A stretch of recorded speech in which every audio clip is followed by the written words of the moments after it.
wabarakatuh. Good afternoon, everyone. Good afternoon, teacher. Yes. How are you today? I thank you. Oke, sebelumnya mari kita berdoa dulu ya. Siapa ya yang jadi ketua? Ihsan? Boleh Ihsan? Ya, mungkin sebelum kita mulai pembelajaran ini, mari kita berdoa dulu. Berdoa selesai. Berisalah. Assalamualaikum warahmatullahi wabarakatuh. Waalaikumsalam warahmatullahi wabarakatuh. Sebelum kita masuk materi ya, kita akan absen dulu. Tapi yang disebutin namanya menyebutkan harapan-harapan kecil untuk hari ini. Contohnya bahagia, dipermudahkan, dilancarkan, nah seperti itu. Mulai dari sini ya, Sani, Karin, Semangat. siapa? Amelia, Putri, Didis, Ihsan, Dikabulkan. dikabulkan, amin. Berkah, semoga harapan-harapan kalian bisa dikabulkan ya hari ini. Amin. Nah sebelumnya, sebelum lanjut ke materi, kita akan mengulas dulu materi sebelumnya, yaitu tentang kondisi sebelum masuknya Islam. Nah sekarang kita akan menjelaskan tentang jalur masuknya Islam di Indonesia. Sebelumnya mari kita ice breaking dulu, semuanya berdiri biar nggak ngantuk ya. Sani ya. Semuanya menghadap ke sini deh. Nah, kalau saya bilang ke sini Yudis.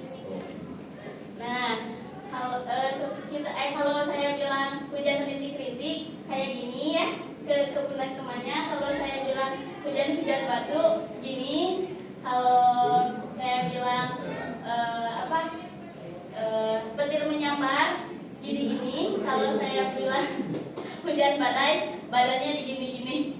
Bisa? 1, 2, 3. Hujan rintik-rintik, hujan rintik-rintik, hujan rintik-rintik, hujan rintik-rintik. Hujan-hujan batu, hujan-hujan batu, hujan-hujan batu, hujan-hujan batu. Petir menyambar, petir menyambar, petir menyambar, hujan-hujan badai. Bukan gitu kan?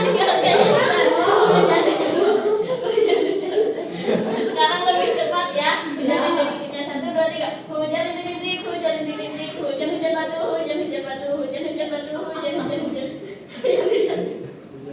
Petir menyambar, petir menyambar, petir menyambar, petir menyambar.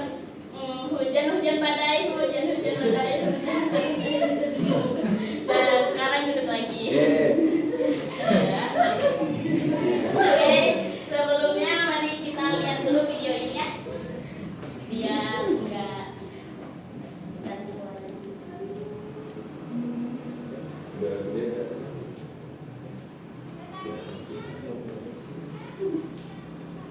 Indonesia termasuk dalam salah satu wilayah yang letaknya cukup strategis. Wilayah Indonesia banyak dilalui oleh para pedagang yang berasal dari Timur Tengah, India, Malaka, dan Cina. Sebagian besar para pedagang tersebut memeluk agama Islam. Pedagang Islam inilah yang berperan penting dalam proses masuknya agama dan kebudayaan Islam di Indonesia. Kedatangan Islam di Indonesia memunculkan berbagai teori. Mari kita bahas dalam video berikut ini. Nah, ini jadi jalur masuknya Islam itu berdasarkan 3 teori ya. Berdasarkan 4 teori. Yang pertama teori Gujarat, yaitu Islam masuk ke Nusantara pada abad ke-13, yang membawanya adalah pedagang dari India. Nah, bukti pendukung teori Gujarat ini yaitu ada carat batu nisan di makam Sultan Malik As-Saleh. Hubungan antara masyarakat Indonesia dan India telah lama terjalin. Kemudian teori Persia. Persia itu negara Iran ya dulunya. Kemudian Islam masuk ke Nusantara pada abad ke-7, dibawa juga oleh pedagang Islam. Kemudian bukti pendukungnya adanya kesamaan budaya, penyerapan dan penambahan kosakata bersama anisan pada makam Sultan Malik As-Saleh. Kemudian ada teori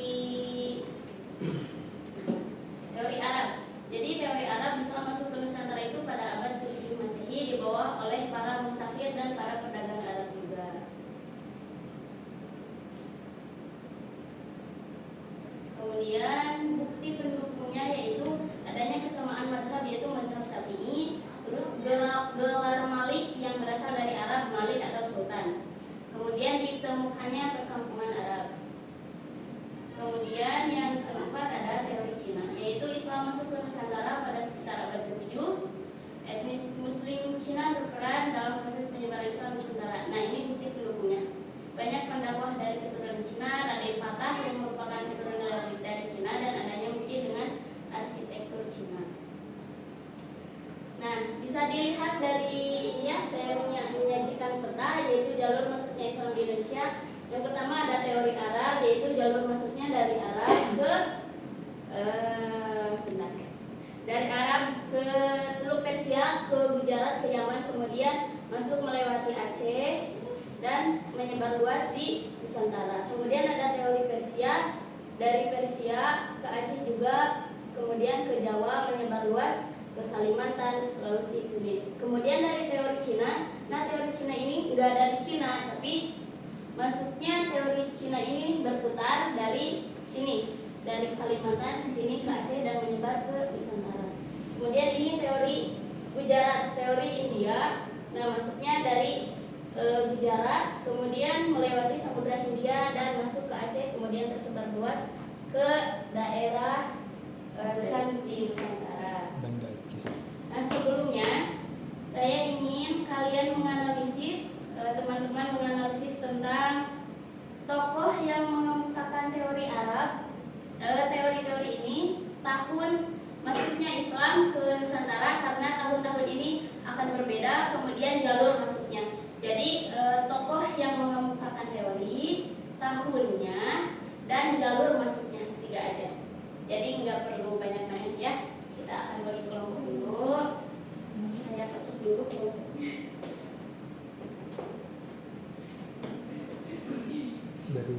Kemudian duduk sesuai masing-masing kelompok ya.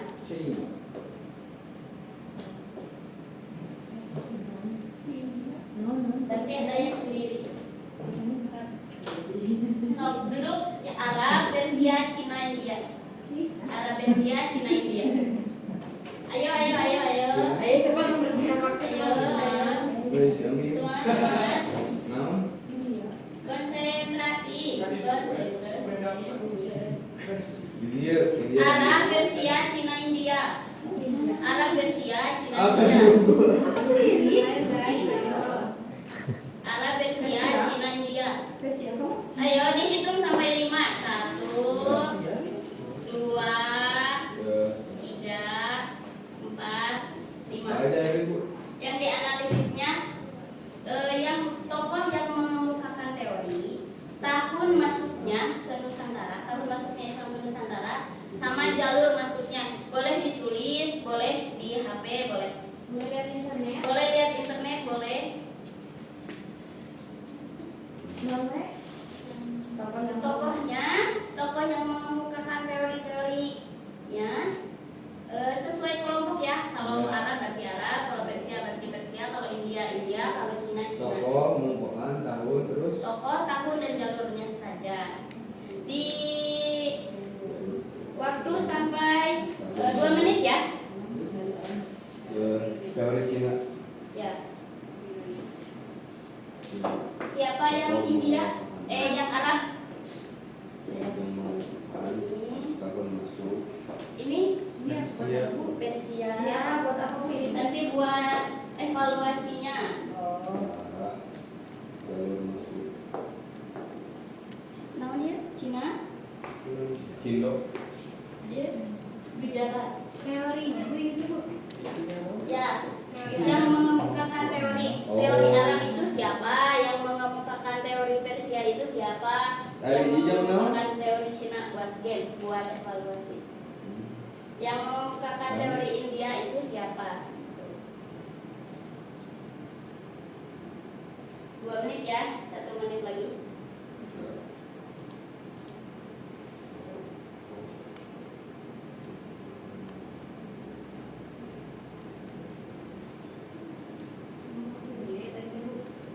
Ya, sama tahun masuk sama jalurnya.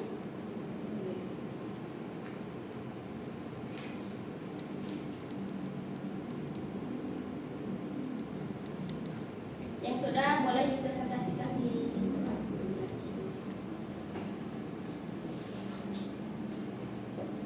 Assalamualaikum warahmatullahi wabarakatuh. Waalaikumsalam warahmatullahi wabarakatuh. Saya perwakilan dari teori Arab. Tokoh utama dari teori Arab yang mengemukakan teori Arab ini merupakan diantaranya yaitu Buya Hamka, didukung oleh J.C. Vander, T.W. Almor, dan Anthony H. Jones.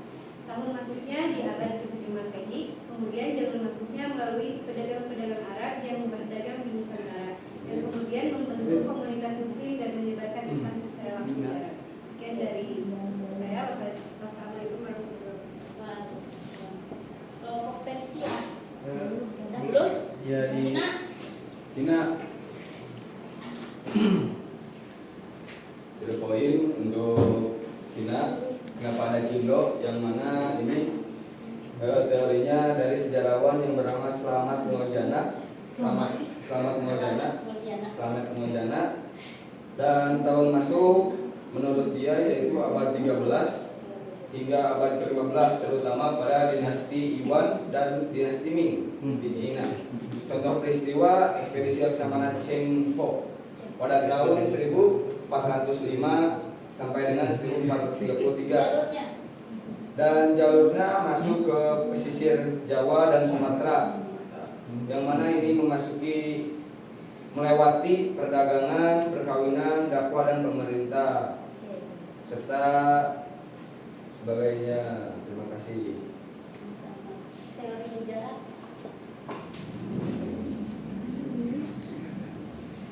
Oke, langsung pada teori mujarab yang dikemukakan oleh J. Pitznapel, dikembangkan oleh Snow Fulgronje pada abad ke-13. Prosesnya itu perdagangan mujarab menjalin kontak dengan masyarakat lokal di pesisir barat Nusantara yang kemudian melahirkan Kesultanan Samudra Pasai sebagai kerajaan Islam pertama di Indonesia. Siapa tokohnya?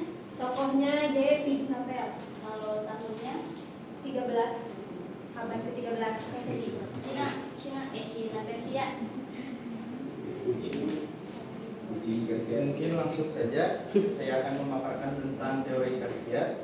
Yang pertama yaitu tokoh pengembangan teori Persia. Jadi tokohnya itu yaitu Umar Amir Hussein. Nah terus yang seterusnya yaitu tahun masuknya Islam. Nah jadi tahun masuknya Islamnya itu yaitu pada abad ke-13 Masehi. Nah terus jalur masuknya Islam. Nah jadi jalurnya masuknya Islam di Persia tersebut yaitu melalui perdagangan. Jadi para perdagangan Muslim dari Persia datang ke Nusantara untuk berdagang sekaligus menyebarkan ajaran Islam melalui hubungan sosial, perkawinan, dan dakwah kepada masyarakat lokal. Mungkin cukup sekian. Oke. Nah, sesudah presentasi yang disebutkan, ya, kita akan mengevaluasi apakah kalian memperhatikan, mendengarkan atau tidak. Sudah dapat yang bulat-bulat? Ya. Yang Arab warna coklat, yang Persia warna biru, yang Cina warna hijau, yang Gujarat warna merah. Nah itu tuh bukan buat di sini ya, tapi itu tuh buat kelompok. Berarti kelompok Arab warnanya coklat, kelompok ini warnanya biru, kelompok ini warnanya hijau, kelompok ini warnanya merah. Saya akan menyebutkan pernyataan ya, bukan pertanyaan. Pernyataan. Jika menurut kalian ini teori Arab, berarti yang bulat-bulat itu ditempel di sini di teori Arab. Jika menurut kalian teori Arab. Kemudian jika menurut kalian teori India atau Gujarat ditempel di sini. Jika menurut kalian teori Cina ditempel di sini. Jika menurut kalian teori Persia ditempel di sini. Tapi yang dianggap benar hanya dua kelompok tercepat. Berarti ini ini kategorinya rebutan. Yang dianggap benar dua kelompok tercepat, dan yang dianggap menang adalah dua kelompok yang menempelkan poin-poinnya itu banyak. Berarti siap ya. Mulai ya rebutan ini. Pernyataan ke-1. Thomas Arnold, tokoh pengemukanya. Tokoh pengemukanya yaitu Arnold. Tadi kan sudah disebutkan, tokoh pengemukanya adalah Arnold. Dihitung sampai 3. 1, ditempel kalau menurut kalian. 1, 2, 3, 4, 5. Berarti yang pertama menempel ya. Ini Ini bisa semuanya. Bisa. Berarti yang benar adalah teori arah. Benar semua? Benar. Yang menang yang 2 kelompok pertama, yaitu kelompok ini sama kelompok ini. Kemudian jalurnya melalui Gujarat dan India Selatan. Apakah itu teori arah? Gujarat? Iya, amin dah, awas lah. Putri, awas lah.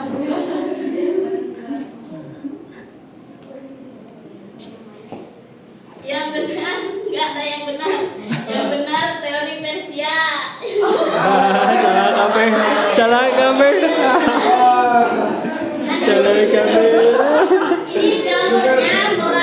Ini jalurnya melalui Iran, Gujarat dan India Selatan. Kalau Iran itu kan dulunya Oh iya. Persia. Ya. Persia lagi salah. Berarti nggak memperhatikan betul. Kemudian pernyataan ketiga, Oh iya. hubungan dagang Gujarat dan Baru Nusantara 17. yang kuat. 1, 2, 3. Benar ya. Itu adalah teori India. Berarti yang benar kamu kelompok yang coklat sama yang hijau. Berarti yang coklat dapat 20, yang hijau 10, yang biru 20. 10. Pernyataan keempat, bukti bahwa Raden Fatah atau Laksamana Chengho adalah keturunannya.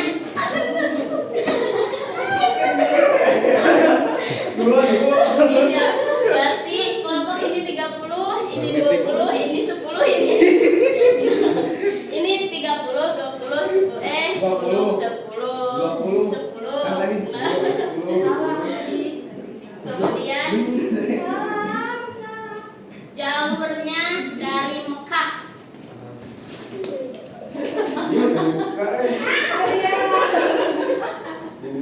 Berarti ini 40, ini 30, ini berapa? 20. Tadi 20 belum. Satu pertanyaan lagi. Abad ke-13 Masehi, tokohnya J. Pijenapel. Yang benar aku. Yang benar ini kelompok ini benar. Berarti ini 40, ini 30, ini 20 salah. Yang ini yang benar teori sejarah. Ini 40, 30, 20, 10. Yang dihitung paling cepat, kelompok paling cepat. Kelompok 40, 30, 20, 10. Nah, saya akan kasih reward kepada kelompok tercepat dan tertepat. Oh, mana. Oh, Indomaret. Kelompok untuk teori alam silakan maju ke depan.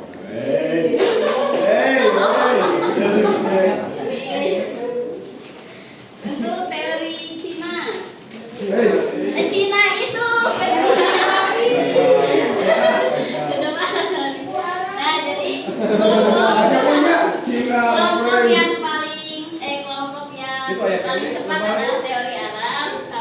Kelompok yang paling cepat kedua teori Persia. Tepuk tangan untuk Nah, mungkin dicukupkan sekian ya dari saya. Jadi kesimpulannya, jalur masuknya Islam di Indonesia ini ada 4 teori. Yang pertama bisa dilihat teori Arab, Persia, Cina, kemudian teori India. Masuknya rata-rata pada abad ke-7 Masehi, 13 Masehi, ya 13 Masehi sampai 15 Masehi. Gitu. Oke, mungkin cukupkan sekian ya. Kita bertemu lagi di pertemuan selanjutnya kalau ada kesempatan. Ucapkan Alhamdulillahirobbilalamin. Nah, boleh berdoa penutup oleh ketua kelas. Bisa. Sebelum kita pulang, mari kita berdoa dulu. Berdoa dimulai. Bismillahirrahmanirrahim. Berdoa selesai beri salam.